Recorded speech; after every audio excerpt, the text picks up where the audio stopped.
Oh yeah, here we go again. Hello and welcome into Ray on Sports. I am your host, Johnny Ray. In this podcast, we talk all things sports from my own opinion. You may agree or you may disagree, but all I do is ask that you listen. So come on in, buckle up, and let's take this ride.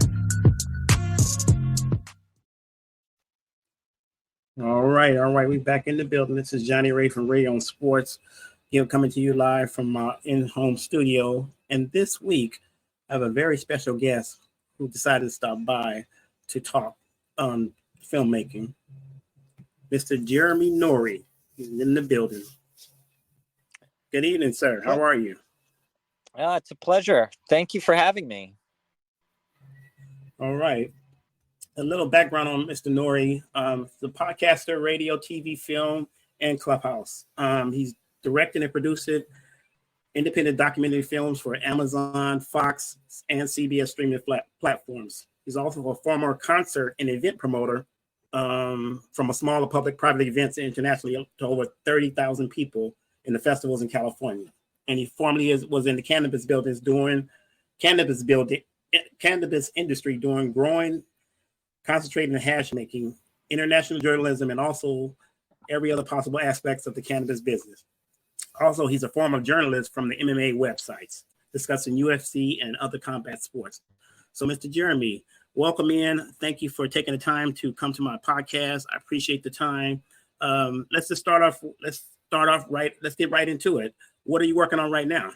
Oh, okay. Yeah, interesting. So I just did a mentalist interview. So that, if you don't know what mentalism is, it's an aspect of magic where it's like mind reading or essentially like brainwashing, where they can kind of make you say things and do things, and they seem like they can kind of read your mind. It's a pretty wild thing that they can do. Oh, wow. Okay. He did some of it to me today, and it was wild. Oh, wow. And okay. I'm working on some other stuff too. I'm doing a mentalism documentary. I'm doing also an alternative medicines documentary, which is like kind of cannabis, but also psychedelics or any other kind of alternative medicine, anything from like acupuncture to, snake venom or whatever it is. And then I'm doing also a project on holidays, your favorite holiday, like Christmas or Halloween, or if you hate holidays and you think they're all, some sort of religious brainwashing, that also can be a perspective that some people have. And we're going to talk about it all in the holidays project. And I'm working also on another UFO, kind of probably a series of projects on UFOs. And I am really having trouble with one project, but I'm getting a little somewhere, and that is child reincarnation stories. So, yeah, that to me, I've done all documentaries on all these different things, and UFOs is close. There's a lot of really compelling evidence on UFOs, but the most profound thing that I've ever seen in the paranormal or supernatural world are these child reincarnation stories. So I'm trying to do a documentary about it. Okay. Sounds good. Looking forward to that. Now let me get started. How did you get started in the filmmaking business? So interesting. So I was producing a cannabis event that was beloved by the underground community in the hash oil industry. I was on the kind of beginning parts of introducing dabbing to the world. We learned about it on the internet, and we kind of adopted it very early on before most people. And we popularized it in our community. And then that became all over the world ultimately. And so when it was at its early stages, the community was very small. We all knew each other. It was basically California and Colorado. And then there were like one or two people, like very small amounts of people here and there in other places. And so my friend started an event that was a competition amongst hash makers. And he ultimately involved me in throwing it. Originally, I just kind of went there to cover it for the magazine I was writing for, and then I kind of got roped into helping him with it. He needed help, and then I wanted to throw them in my own place in California, and then that led to me throwing them all over the world. And we did that for a few years, and during that process, we realized it was a very special thing, and I started to document it. And I hired a company to do that. Originally, we thought we could utilize it while the event was going on, but the process kind of took longer. And what they were doing was more than just making like highlight videos and stuff like that. They were doing interviews. It was a really cool thing. And so that led me to trying to make this documentary. And it was just like, it was really an impossible thing. It took 9 years ultimately. Wow. And many closed doors, many like me kind of going through it and taking notes and just like figuring it out and trying to piece it all together. And ultimately we had this one thing that we chopped around, and it just wasn't the right thing. And eventually I met the people that I work with now. It was a long process, and everybody that told me they could help me, they were, they couldn't help me. It was many people that said that and then couldn't. But finally, I did meet these people, and they told me, hey, we want to help you finish that project and everything. But you know what? It's easier to make a new thing right from the beginning than it is to fix something that you already made. Do you want to also work on other projects? And I said, yeah, absolutely. I have other cannabis stories that I want to do. And so they said, great. What are the stories? I told them I met during this process these people that were about that, and they were getting healed with all these cannabis oils, and I wanted to show that cannabis could heal cancer, it could heal other illnesses. And so we did a couple projects about the medicinal use of cannabis for cancer and for other ailments. And those did okay. And they told me, hey, those projects did great. We liked working on the cannabis stuff, but there's other things that we could work on that might be a better use of our time. And I thought, okay, well, what are some of the other topics that you had in mind? And he said, wild stuff like UFOs. And I said, whoa, what about Bigfoot? And he's like, yeah, Bigfoot's one of those things that could be. And I had kind of been into Bigfoot from selling cannabis out of my house and watching all these Bigfoot shows and everything. And so we did a Bigfoot project, and that project was virally successful. It blew up. Millions of people have seen that. I've even been like recognized by name. And it's unbelievable how many people have watched that Bigfoot movie. It is not our best work. It was our third documentary we ever made, but that was so successful that it led to us doing all these other projects. And we've had numerous viral hits in like the strange phenomenon world.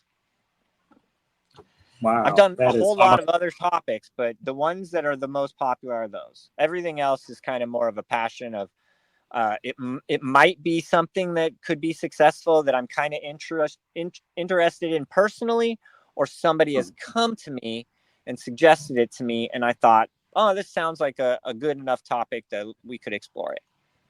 Wow, that's awesome. Now, when you talk about the 9 years it took to get to this point, tell me about some of the struggles that you had to deal with. For somebody who's like trying to get into the business, or trying to make it, and they hit that roadblock, or they hit that wall, and they don't feel like they can make it, or somebody they get too many doors slammed in their face. How did you deal with that? Absolutely. So the way we work is a non-traditional way. And so this is very educational for any new filmmaker. I think that the way we do it, it's basically we get paid based on how successful these movies are, and it works for everybody involved. So we also have distributors that get our movies on all kinds of different platforms that we might not necessarily be able to reach without them. They get paid a percentage, but it helps to get the movie more exposure by having the distributor. So everybody gets paid based on the movie being successful. Whereas, the old way is you kind of sell it to somebody who down the line, eventually somebody gets paid for how many tickets get sold and all that stuff. But the actors get paid, a set rate, and everybody gets paid like a set rate before the movie is sold. Most people are already paid. And so that way is very different. And it's very kind of gatekeepers, and there's a high level to kind of get into that. To actually get Netflix to buy your movie is very difficult. But the way we work, it's kind of very easy. And so we do everything ourselves. I fund everything myself. I do all the lighting. I do all the camera work. I do everything myself as far as production goes. And I do the interviews. So I'm the director. I do the cinematography. I kind of choose everybody who I interview. It's a one-man show on this part. Then I send a drive to my partner, and he does all the editing, and he has a lot more experience, and he worked with the distributors before me. And so he has a pre-existing relationship for making like low-budget horror movies with them. And they work the same way. And basically any low-budget movie works the same way as the documentaries work that I'm explaining. So you could just like have all your friends act in a movie, shoot it yourself, and then edit it all together and kind of take it to the distributors exactly the same way as what we're doing. And so he edits, he does everything, color corrects, he does all the post-production. He does all that. He adds the music, he adds all the final touches on it. He really makes the movie. He kind of just edits together all the interviews that I send to him in bulk. And that goes out to the distributor. The distributor gets it placed on all these different platforms where if it's successful, you get paid more. So successful means not just that people watch it, but that they watch a large portion of it. They know everything about what's happening. And you can actually make less money if they're watching it for like 5 minutes and then turning it off. Really? Yes, exactly. It's a punishment. They're like, oh, that's not good. That's like bad. They weren't happy with that. They know that, oh, you watched it for 5 minutes. You didn't like it. You turned it off. And so that counts against you as a filmmaker versus like, and that also works on YouTube. So you may see like a gazillion views on stuff, but if they're turning it off immediately, that doesn't necessarily work positively for that film person or whatever it is. So all that matters, the longer they watch, the more we get paid. And also things like ratings matter a lot for us. So you go out and do ratings, and it's probably similar for you as a podcaster. And this is how it works for indie filmmaking. And so the hard part was figuring out that my best route to go about was this way. When you start out, you want to be a big time Steven Spielberg person. You want to sell your movie to a big channel or something. And we went through a lot of like people saying they could do that. Oh, I know somebody at Netflix. I know somebody at Discovery Channel or wherever it is, and you think, okay, this is going to be my big break. And it never is. And like, they have all this nitpicky stuff to say, and people exaggerate their relationship with whoever it even is, like whether they can even make this kind of decision. And so the easiest way to get into filmmaking is to just go out and do it yourself, however shitty it is. Like the lowest bar is horror. So like if you want to make a crap horror movie, you might even make money with something that is not really that great. And the harder things is comedy and stuff like that, Yeah. Action. Okay.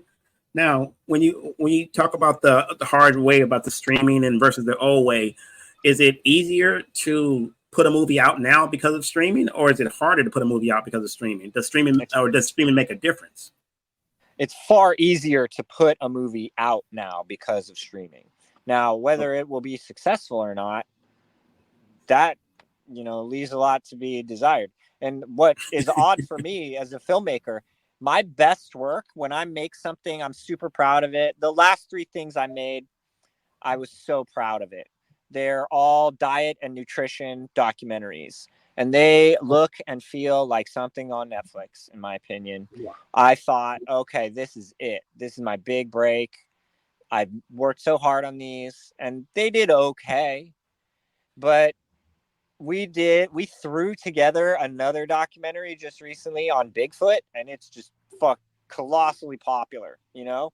And so, like, my best work isn't what makes me money.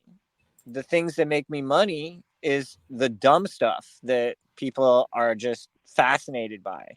And so it makes you as a filmmaker think, okay, well, what do I waste my time on? Doing these passion projects that like I care about, that are like these like hurdles that I want to make as a filmmaker that could make me like more established in my own mind, or like maybe get other opportunities for bigger projects that are funded. But or I could just make these dumb other things about ghosts or about whatever it is.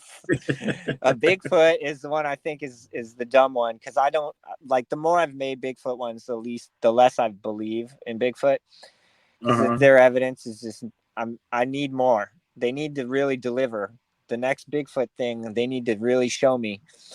But UFOs, I like it. I don't feel like that is at least dumb, but it is kind of silly. Like, I mean, we proved that UFOs are real and they're aliens. Like, how does the world change? I'm not sure that the world changes that much.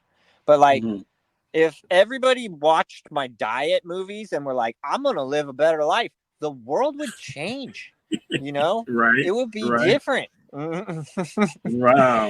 Now your diet movies. Now give me a couple of names of your diet movies. Okay, so there's 3 of them. There's Okay. Eat, Play, Diet. That was the first one that came out, and that one is basically kind of about a few different popular diet styles, and then just a few general health tips about facts and misnomers in general. The very next one is called Spoonful of Poison.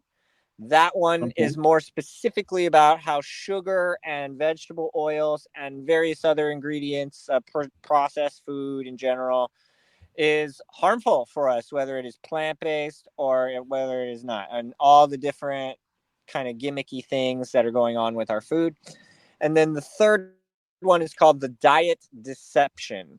And that one is about more scientific stuff, about kind of the body mass index and why that's not really super accurate now, and a lot of general tips on all the things that I just mentioned about diets. So those are all 3 of them. They're all 3 free on YouTube.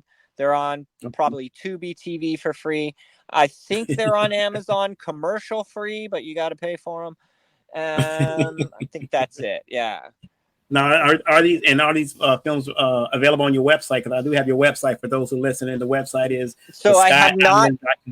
Yeah, I've not updated the website with The Diet Deception yet, but the Spoonful of Poison and Eat, Play, Diet are definitely on there. Okay. So you guys, listen up. If you want to see some of his films, go to theskyisland.com. I'm talking with Mr. Jeremy Norrie, a world-renowned filmmaker, independent filmmaker. We're talking here on Ray on Sports. If you have any questions, comments, or concerns, please bring them to rayonsports0905@gmail.com. I know this is a sports show, but I got Mr. Jeremy on here. He agreed to come on here, and we're talking. So let's keep it going. I do have some sports topics, and I mean, even also diets. I interviewed some athletes for my diet films, if you want to talk about that. Yeah, let's talk about it. Go ahead. So yeah, I interviewed Kurt Angle, who is a famous WWE wrestler and Olympic gold medalist with a broken neck. I'm a diehard fan. Yeah. And so I interviewed him briefly, and I asked him kind of about how he ate when he was doing both things. And he said when he was doing wrestling, he was eating to make his body look a certain way. So he was eating very little fat and carbs. He was eating a high protein diet. And when he was Olympic wrestling, he was eating a very high carb diet because one of the misnomers in a lot of the athletic diet plans is that you shouldn't eat carbs, and that's kind of a newer thing with some of these diet plans. And certain athletes like him, I also interviewed Ian McCall, who was an MMA fighter for the UFC, and he fought in Ryzen in Japan and various other places. His nickname was Uncle Creepy. And he was also saying the same thing, that when he was at his height of athletic performance, he was eating pretty high carbs. And the general gist amongst the athletes, I also interviewed a bodybuilder, and he's featured in the documentaries quite a lot. His interview went really well. He's also an actor. And so he's Mr. Venice Beach. And I like getting his perspective too, because visually you would look at somebody like that as that is who you want to look like. What do they eat? What do they do? That's what everybody should do, right?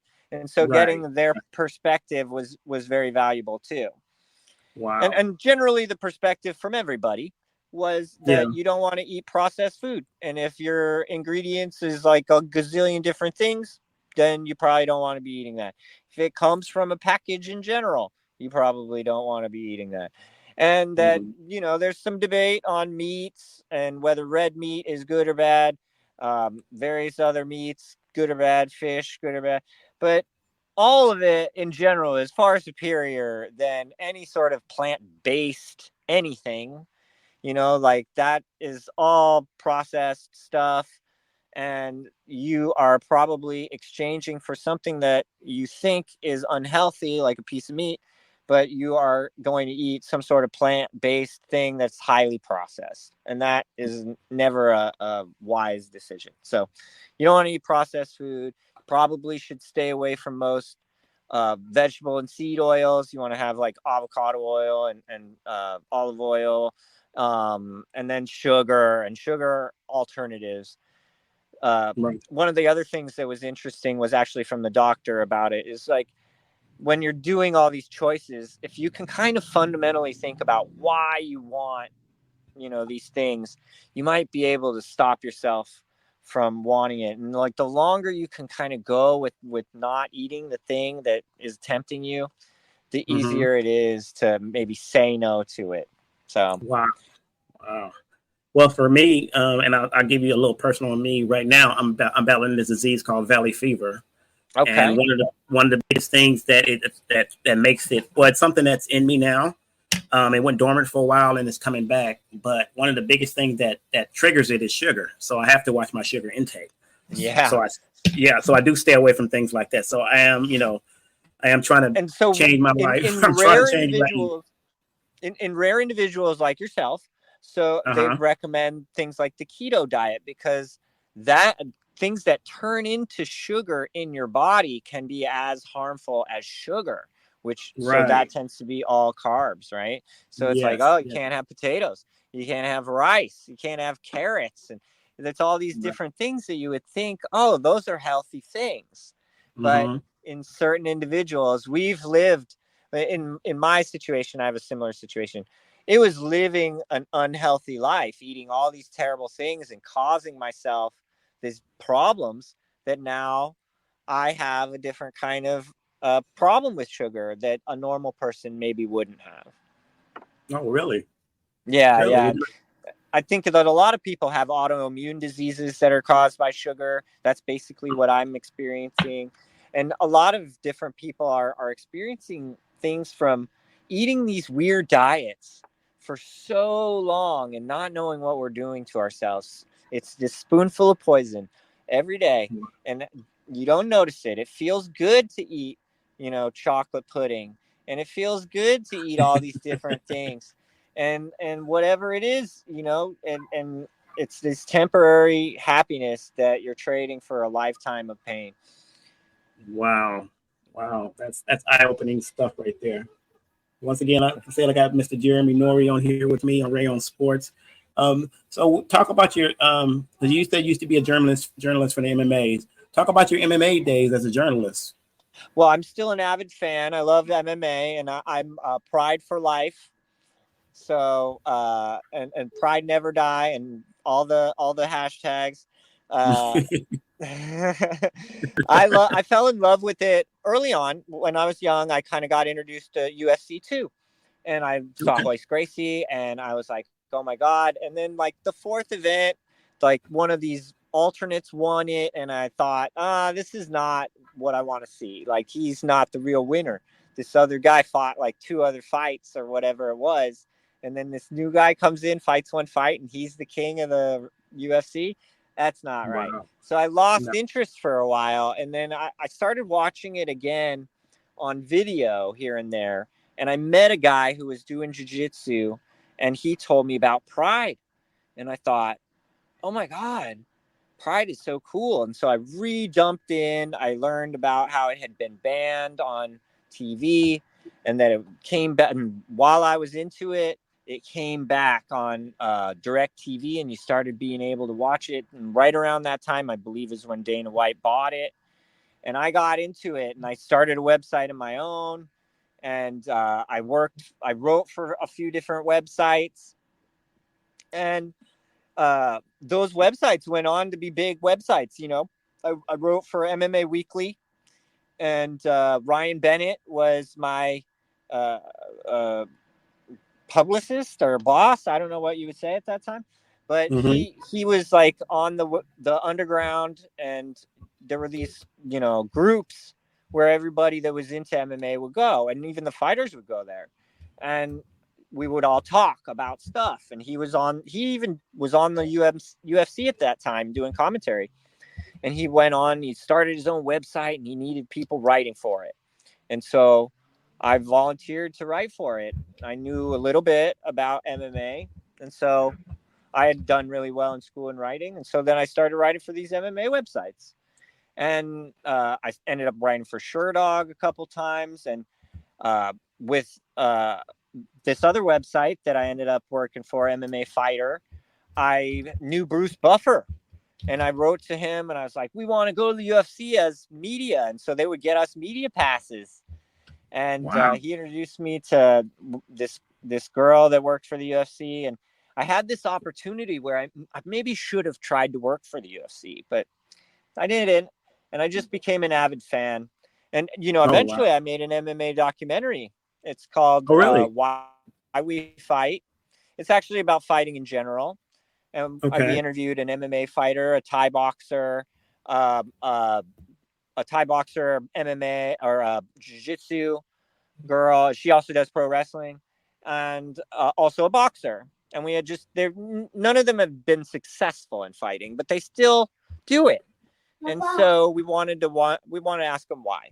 And it was interesting to hear their fundamentals on what about fighting is actually really beneficial in their life more than just in the sport of fighting.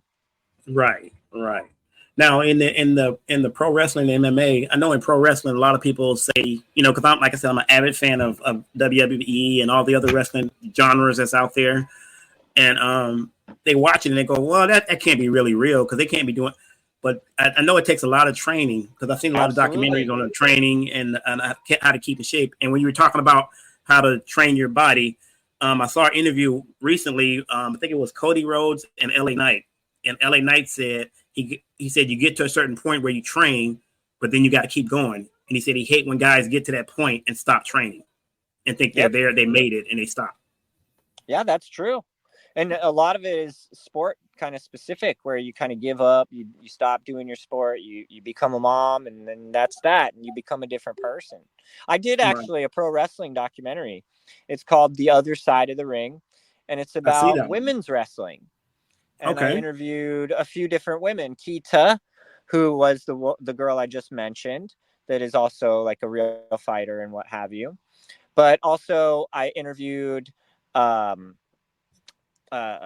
Shelly, who was in the WWE, and I think she was in ECW and maybe some other. Oh, she was in TNA, and Okay. yeah, there were other girls I interviewed. for the project, and they were all great. And that project it kind of talks about all that stuff. What are the fundamentals? Like when people tell you that it's fake, what do you say? And Wow. Yeah, all of that stuff. I love wrestling as well, and I recognize that wrestling is actually probably the more dangerous sport in comparison to fighting.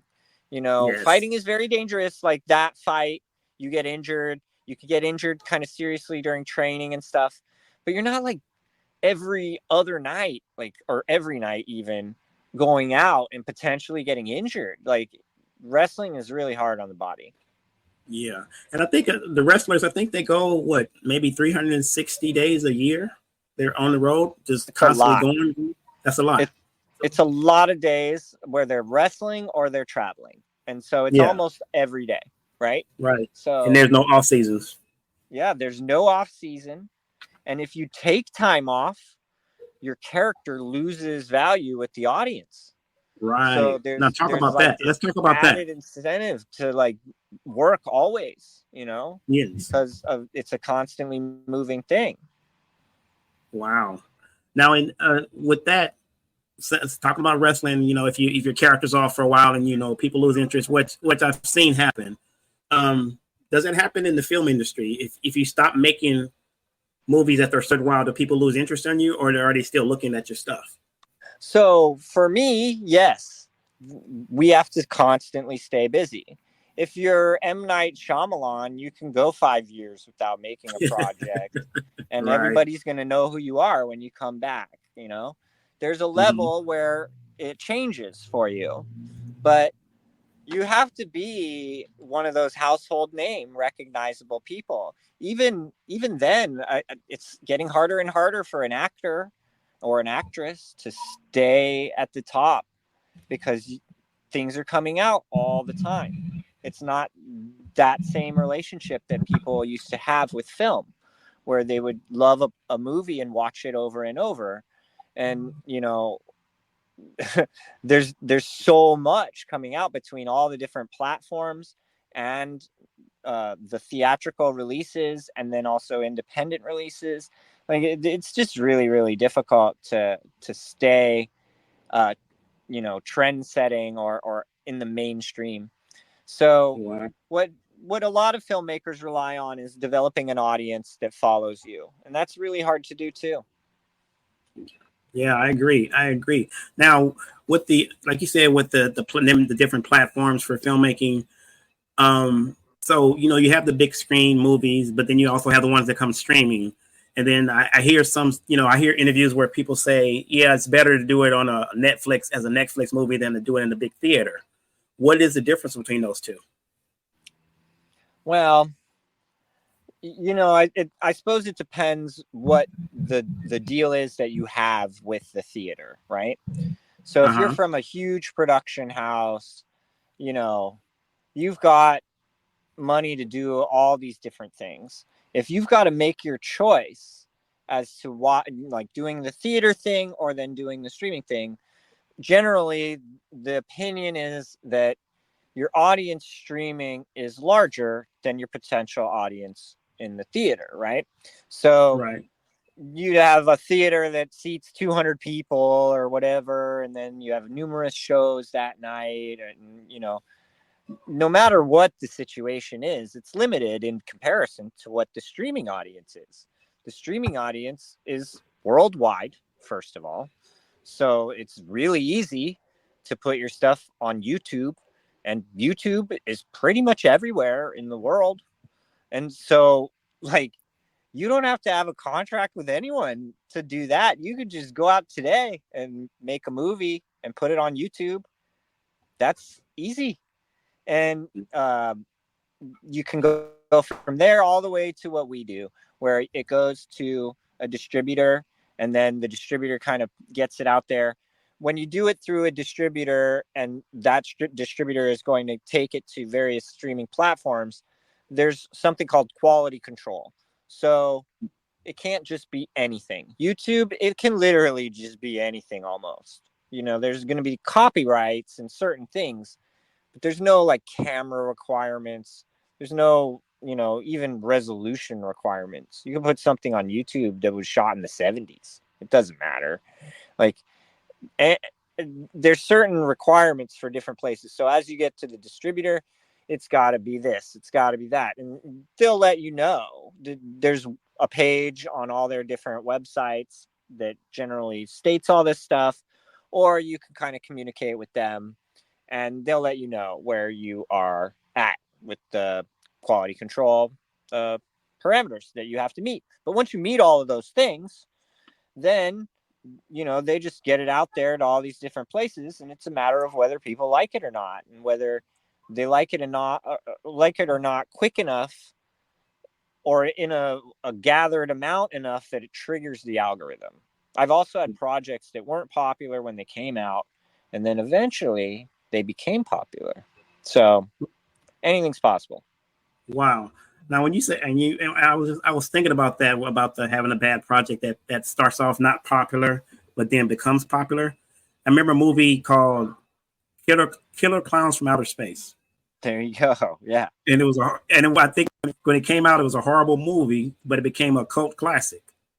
So tell me about that process of, how do you go from having a movie with, like, say, a bad review turn into a cult classic? Well, sometimes it's out of your control, but generally the way it used to be done would be through all the video stores or the DVDs and people word of mouth watching these movies at a low cost and then telling their friends. So now the version of that is there's various different groups on Facebook. There's like all these different ways that people can find out about a new movie. And if it kind of all clicks together, it's harder to do now because all the groups are separated. So these groups, they're very small, in comparison to what it takes. But basically, if you can kind of gather these people in any sort of way, and then they all find out about your movie. So I'll tell you another thing, actually, that sometimes works on YouTube. So if you get your movie on a channel that has a following, or them to talk about it on a channel that has a following, utilize somebody else's following, sometimes that can trigger the algorithm and gives you another birth. We've also made a second project that ended up being popular, and then you're able to kind of reignite interest in the old project because the second project was popular. Wow. Now, when you those are my only personal experiences. Now, when you talk about projects like that, you say you and I think it might go in any industry, not just the filmmaking industry, but the music industry, whatever it is. When you have that one big one that hits and people look for that follow-up, how do you come up with that follow-up to not overshadow the first one, but stay on that same level? That's difficult, for me, I like to let a little time pass so that there could be new directions that open up. But generally what you're going to try and do is, the larger right now, it's really kind of trivial the way that audience generally work.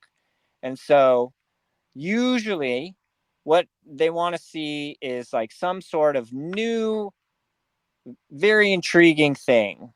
Like, it reminds me of, if you've ever seen the movie Scrooged by Bill Murray. Yes. There's One of my favorites. Video. Yeah. So he shows this video for his Christmas play, and the video is like, make them afraid, make them feel like they're gonna die if they miss it. That's essentially what you have to do these days. Is like, your movie has to kind of leave cliffhangers and constantly seem like it's going to this crazy place, whether it does or not. And people want to ride this ride. They want to be on the Tiger King ride, where it's just going to get crazier and crazier. They just want to keep going down this road. And if you don't have that, then celebrities is what they want to see. And so like if it's a whole bunch of people that are famous, they're gonna watch that probably. And Right. other than that, what you've kind of got to do as a filmmaker is come up with new exciting angles on these same subjects that people are doing a lot of different projects on. And so right. Yeah, that's what that's where I was going to too, about the new angles on the same project. Say like I don't know if it's a format, because I do watch a lot of movies. I do watch a lot of I used to, as a child, watch a lot of TV. Me and my brother used to sit up all night and watch this thing on this station in LA called Movies Till Dark, and we sit up from like 12 midnight to 5 in the morning watching movies. There was a, like, for certain movies, there's like a pattern. Like if it's a buddy movie, it's like the beginning of the movie is that they're just getting together. Middle of the movie, they come into a situation, they kind of learn about each other's personal life, and by the end of the movie, they're best friends or they're saving each other's life. How do you come up with new concepts on things like that, on same ideas? So now we actually ask the AI a lot of questions, and the AI is really, really clever. So we do get exposure, but a lot of times you would kind of go to some of your other filmmakers and be like, I'm having trouble with this thing or that thing. What do you guys think about that? And sometimes you would get answers that way. Sometimes it's just a matter of kind of looking into things on your own, where, you're being creative, you're watching YouTube videos, you're kind of listening to podcasts. It helps if it's authentic. I'm authentically interested in UFOs. I'll listen to like UFO podcasts and watch UFO videos and stuff like that. And so as other people are doing stuff, you're like, oh, that's new. Oh, that's interesting. And then you kind of go and you pursue these little things or big things, and you hope that some new thing kind of comes out. A lot of times when I'm having a conversation with somebody, I have a very, very basic question skeleton of what I'm going to ask, and the conversation kind of opens up into something that I never expected. Oh, wow. That's deep. That's big. That's deep. That's deep right there. And once again, this is Ray on Sports. Johnny Ray talking to Mr. Jeremy Norrie, world-renowned independent filmmaker. So, Mr. Norrie, is there anything else going on in your life that you want to discuss? Not really. I did write a book once upon a time. It's about all the scary things that happened to me in the cannabis industry. Like I've been home invaded a couple times, robbed numerous times, and then throwing my event around the world. I almost got arrested, and then also got arrested doing stuff in the cannabis industry. So that book's called Jack Moves. There's a link to it on my website, theskyisland.com. And so you can get that book at Barnes & Noble and at Amazon and various other places, I think. And then also you can also search my name, Jeremy Norrie, and go to my IMDb page. And on that page, you can rate my movies. Also on Amazon, you can rate my movies. And I have a page on Amazon. You can search my name. Okay. Got it, sir. Got it. Well, thank you, Mr. Norrie, for taking time out of your busy schedule to sit on this podcast with me, Ray on Sports. I appreciate all the information you gave, the wonderful, rich information that you gave. Thank you. Anything else that you want to say before we close out? No, it was excellent. I appreciate you having me on. Thank you very much. Thank you, sir. And you have a great rest of your day. You too. All the best. All right. That was Mr. Jeremy Norrie here on Ray on Sports. Thank you guys for listening. Thank you guys for watching. You can also hit me up at rayonsports0905@gmail.com with any comments, questions, or concerns that you have. Also, look up Mr. Jeremy Norrie. That's JERMYNORRIE. Look for him on Amazon. Look for him on IMDb. Rate his movies. He's got some great movies out there. I'm going to go take a look at a couple of myself, and also go to his website, theskyisland.com, and check out his movies. But that's it for this episode of Ray on Sports. My name is Johnny Ray. Thank you for listening to me. Take care, and God bless.